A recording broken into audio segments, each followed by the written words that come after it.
Coming up on this episode of the Locked On Bucs podcast, we are giving our biggest takeaways from the loss to the Washington football team. We're going to dive a little bit into the run game, and there was some news about Vita Vea that came out on Monday that Buccaneers fans are going to be happy to hear about. Let's go. You are Locked On Buccaneers, your daily Tampa Bay Buccaneers podcast, part of the Locked On Podcast Network, your team every day.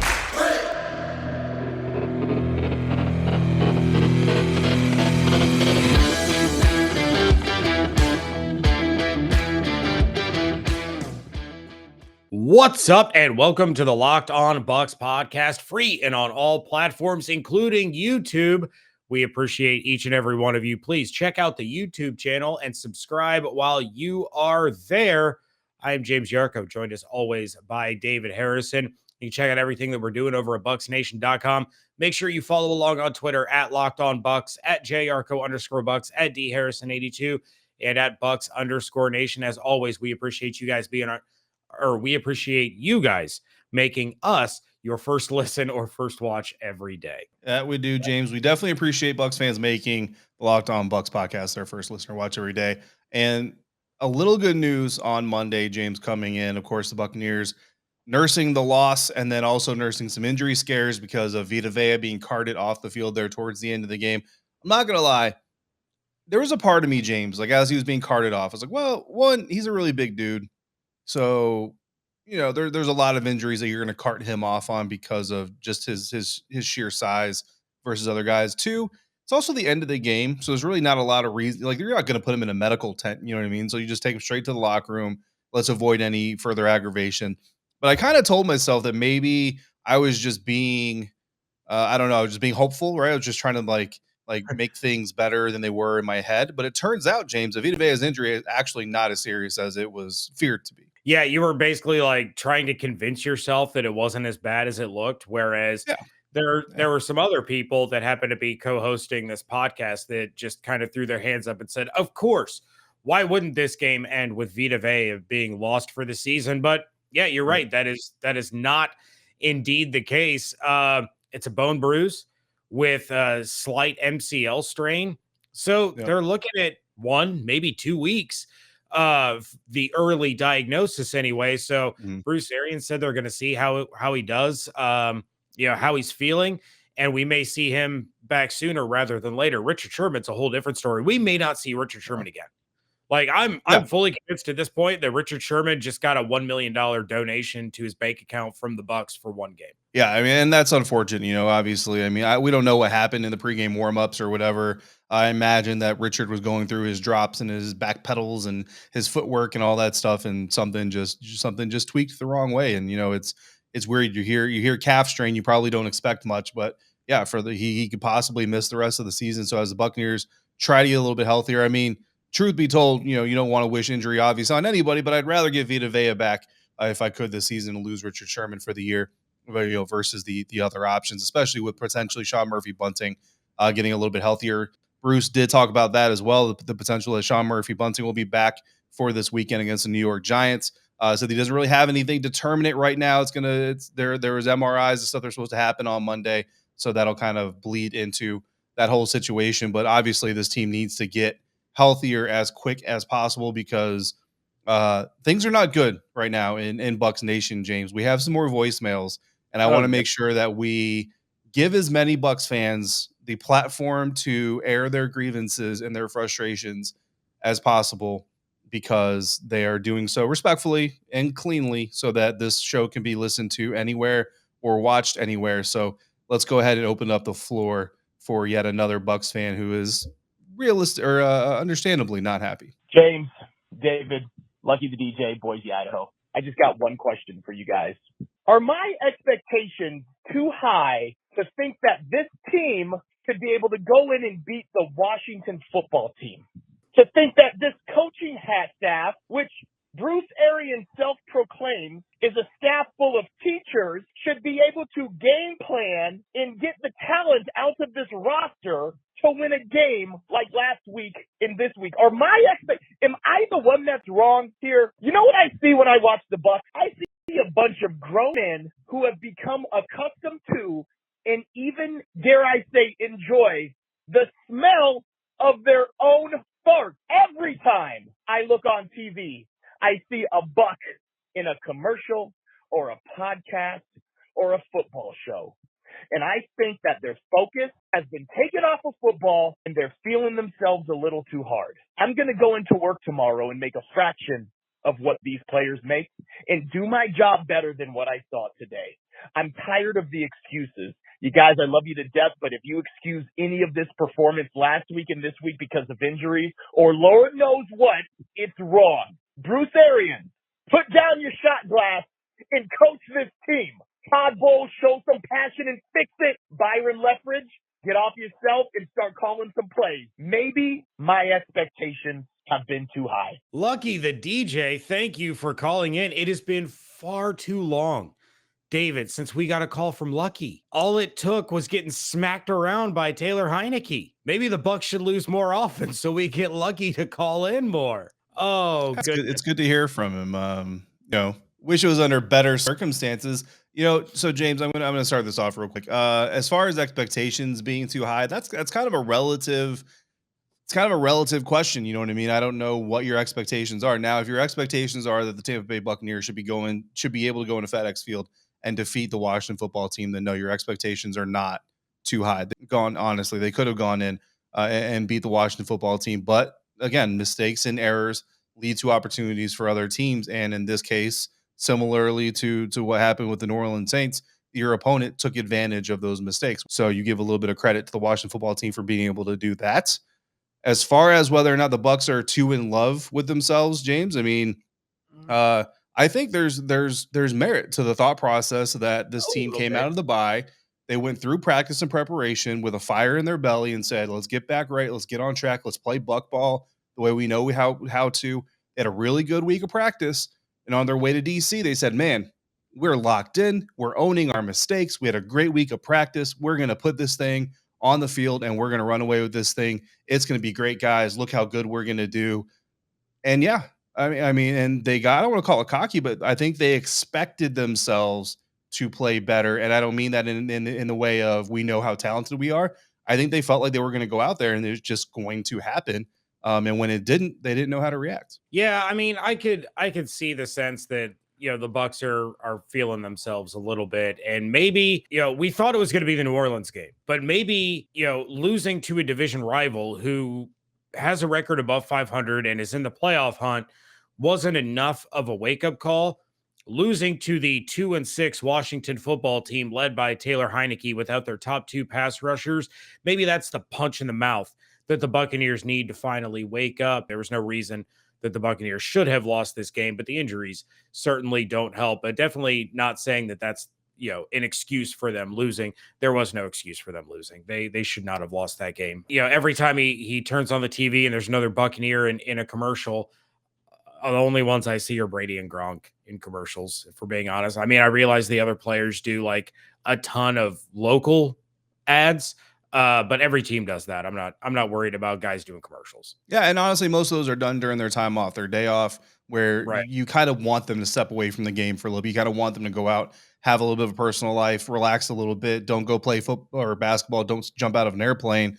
But sitting in front of a camera telling people how great USAA is, it never tore an ACL or anything. So yeah, plenty to still be upset about, but the sky is not falling. We're going to get to some of that and some of the takeaways here in just a moment. But instead of talking takeaways right now, David, I want to talk about getaways. In life, we are all bound for different things. With beachbound.com vacations, you could be bound for adventure, bound for passion, bound for discovery, or bound for togetherness, bound for immersion, bound for rejuvenation, or you may be bound for encountering the unexpected. Personally, when I'm at a beach resort, I'm bound to end up at a poolside bar, with a Bacardi and Coke, with a lime in my hand, living my best life. As long as I've got a good view, a good drink in my hand, I'll be happy as can be. With beachbound.com, you can find the perfect beach vacation for you, no matter what you're looking for. What are you bound for?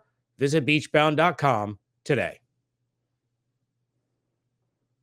Back now for segment 2 here at the Locked On Bucs podcast. Thank you again for making this show your first listen or watch every day, Bucs fans. We greatly appreciate you, even on days where it's hard to listen or to watch. We are free and available on all platforms. David Harrison and James Yarcho. And James, we're gonna start this segment the way we ended the last segment. We got more Bucs fans that need to be heard, so let's kick it over to another one. This is Renard from South Carolina, first time caller, all the time listener. So much I want to say and so much I don't want to say concerning the level of play from our Bucs. How do you come off a bye week and stink up the place? I don't understand it. Where is the level of passion to make it back to the Super Bowl? It's almost like you're just seeing what we feared, lack of hunger on both sides of the ball. How do you have these many weapons and you don't execute on third down? Help me understand, because I promise you I do the most bragging about the talent that our team has. And I accept when we actually lay an egg like this one. But why accept such a thing when we are poised to make it back to the Super Bowl and you come and do something like this? I don't get it. I don't get it. It's like Bruce is not telling these guys what we are lined up to do from week to week. It's like if he's telling them, they're not accepting it.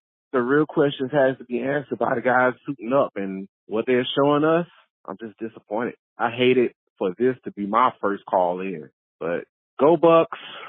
Hopefully we turn it around. Great show. Take care. All right, Renard. Appreciate your call, and yeah, appreciate your first call to the show. Hopefully, it's not your last one. I think it's hard, right? So, and again, not excusing anything, okay, but this is why they always say, right, what's harder than winning a Super Bowl? Winning two, right? And this is why Tom Brady kind of adopts the the attitude of my favorite Super Bowl win is my next one, right? Because he's always trying to keep himself hungry, and you see the things that he has to do. You go back to like the Michael Jordans of the world, literally manufacturing a young player talking trash about him that never happened. Like, you need the underdog fight, right? They always say it's not the size of the dog in the fight, it's the size of the fight in the dog. Well, what we saw against the Los Angeles Rams, what we saw against the New Orleans Saints, what we saw against the Washington football team is that the size of the fight in the other dog was bigger and more determined than the size of the fight in this dog. But here's the thing. If you take a dog and you bring him in the house and he's all nice and warm and cozy, he's got a bed to lay on, he's got the blingy collar, and he's getting pet every day and told how good boy he is and all the other stuff.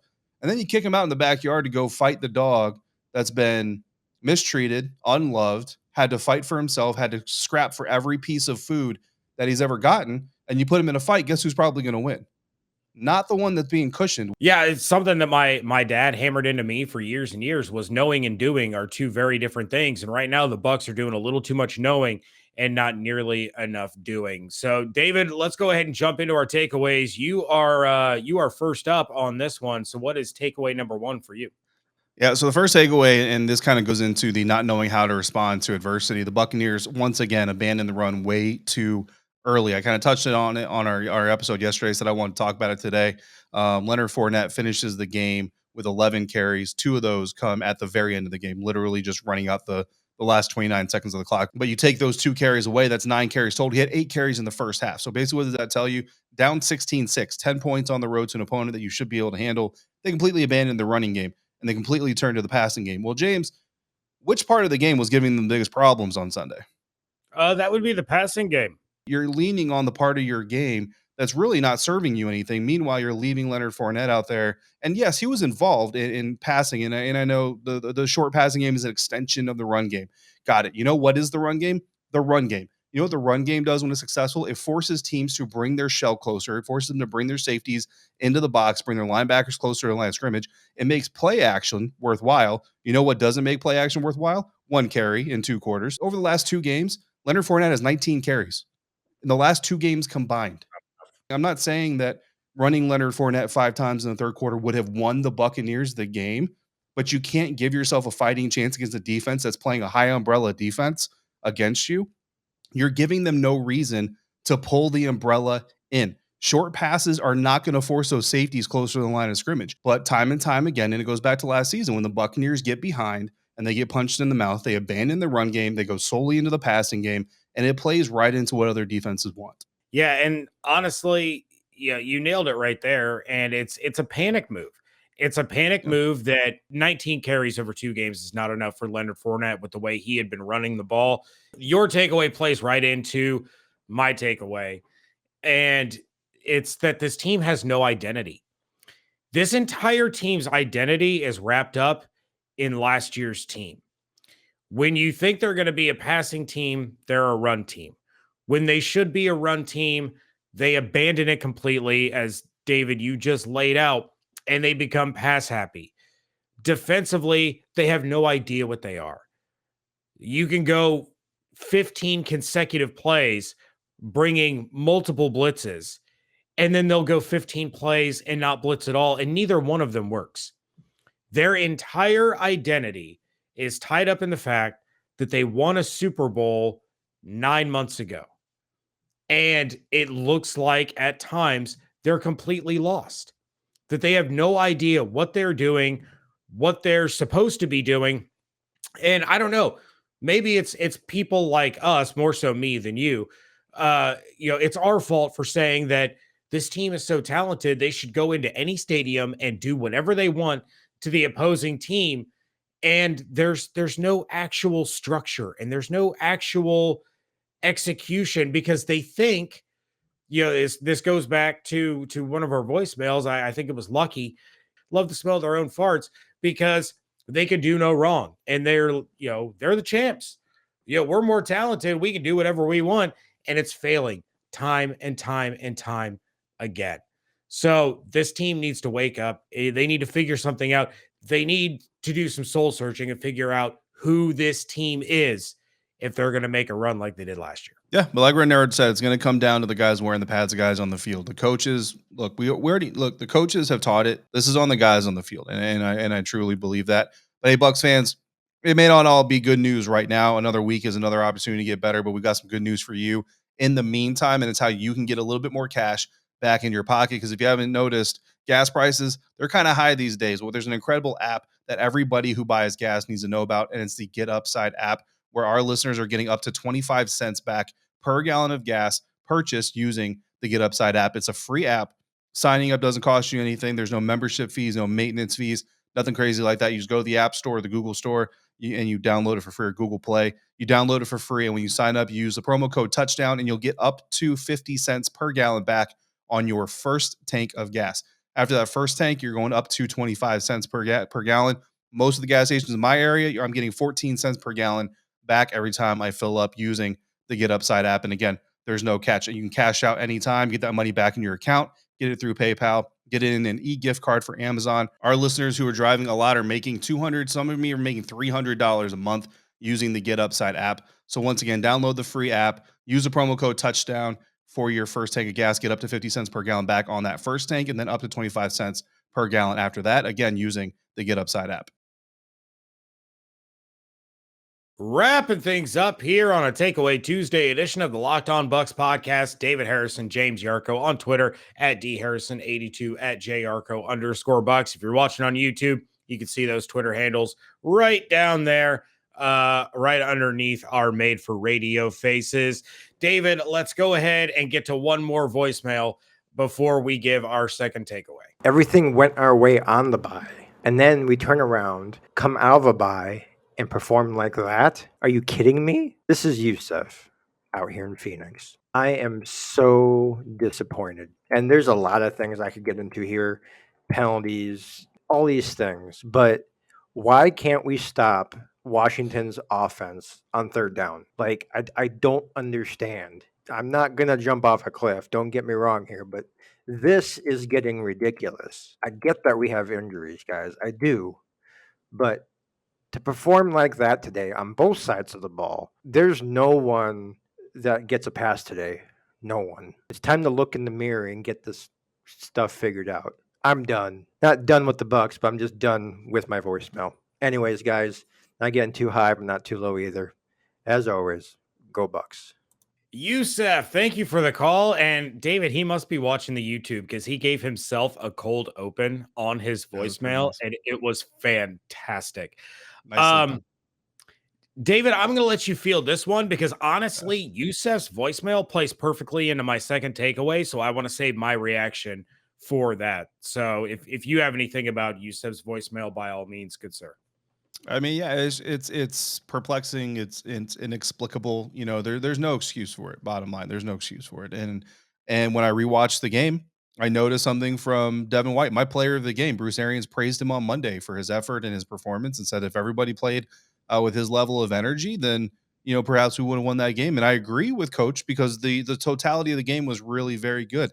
But that final touchdown with Antonio Gibson, that touchdown run is on Devin White. And unless Todd Bowles or the linebacker coach or somebody hits me in the DMs to instruct me as to how I'm reading that incorrectly, I'm going to continue to believe that. And it's a run to the left side of the right side of the defense, left side of the offensive formation. Devin White is the off-ball linebacker on the right side, on the run side, the action side of that play. He's a contained player. If you look on the other side of the field, Jordan White is a contained player. His job, if the run comes his way, is to force it back inside into the meat of the defense, or to keep it from getting kicked out. Devin White is in the same role on the other side of the formation, but instead he kind of honestly stands still for a minute, looks at the inside of the defense formation, doesn't attack the pile, just kind of looks at the inside of the defensive formation, and Antonio Gibson runs around the side that Devin White should be defending as the contained defender, with the rest of the defense crashing down in the middle, expecting an up the middle run, which is a very common tactic.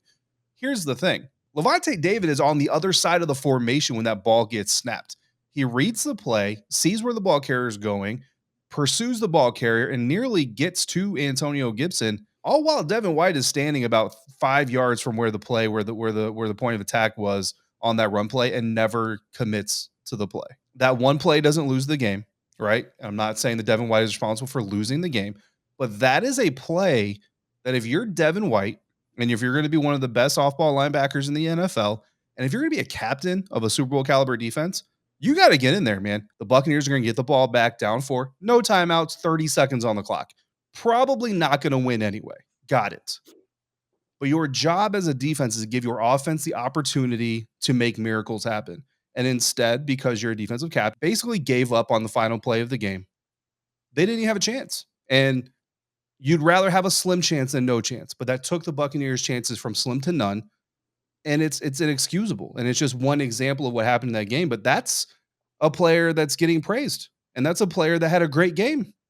But even he, at the end of this thing, when the crunch time is on, is calling it in after giving up a drive like that. Like you can't perform like that. To Lucky the DJ's point, you cannot perform like that. Yeah, and David, you sent me the play, and I agreed 100% with you. As soon as you sent it over, you said, "Hey, watch Devin White, then watch this play again, and watch Levante David." And I saw the exact same thing that you just described, and that leads me into my takeaway.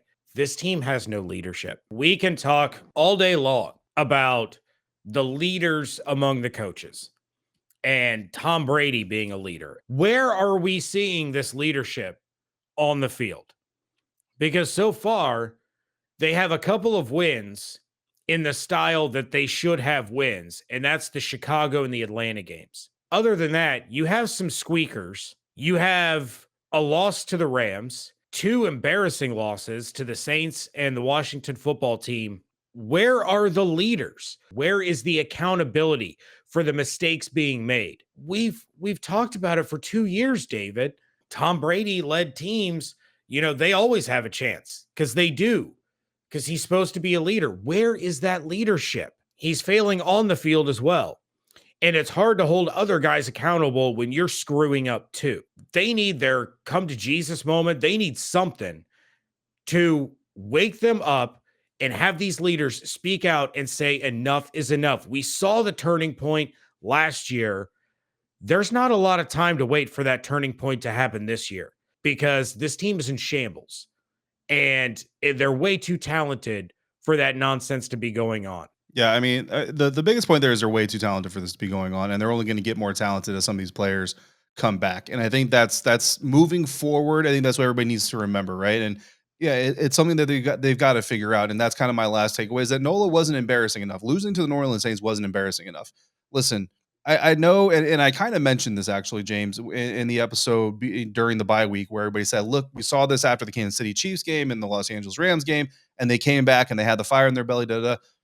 I think the fact that all of us, and it's not just us, like there were players, there were even coach, like media members talking about, "Hey, remember last year, guys, when this similar thing happened and the team came back and kicked ass? That's what's going to happen this time."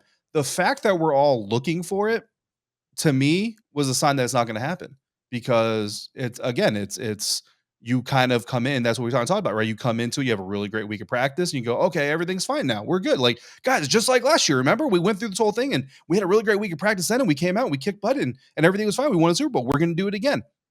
If you're in that mindset in the moment, you haven't hit rock bottom. You haven't hit rock bottom, and rock bottom looks different for every NFL team. When you're a Super Bowl competitor, you have to get embarrassed a little bit to hit rock bottom. And I think that every repeat champion has been through a moment or two like that, and this team hasn't hit rock bottom. David, we'll end on a little higher note. Just all I'm gonna say is 6-3, first place in the NFC South, baby. well, think back just 2 short years ago. How excited would our listeners have been if this team was 6-3 after 10 weeks? It's amazing how things change. The expectations change when you win a Lombardi trophy, but you have to do your part to live up to those expectations. And nobody's expectations are any higher for the Buccaneers than the players inside of that facility. I'm confident they're going to get it figured out and fixed sooner rather than later. With Yes. that, David, let's get out of here. Thank you again, everyone, for making Locked On Bucs your first listen or first watch every day. We are free and available on all platforms, including YouTube. Please check out the YouTube channel. We certainly appreciate it. Make sure you come back tomorrow for WTSP Wednesdays. I'm going to be joined by Evan Klosky. Thank you to Lucky the DJ, Renard, and Youssef for calling in. Lucky, don't wait so long for the next time. Renard, thank you for calling in. Make sure you continue to do so now that you've kind of kicked that off. We want to hear more from you. Check out everything going on over at bucksnation.com. Follow along on Twitter at LockedOnBucs, at JYarcho_Bucs, at DHarrison82, and at Bucs_Nation. Hope you all have an absolutely outstanding day. Stay safe, stay healthy, wash your hands, be good to one another.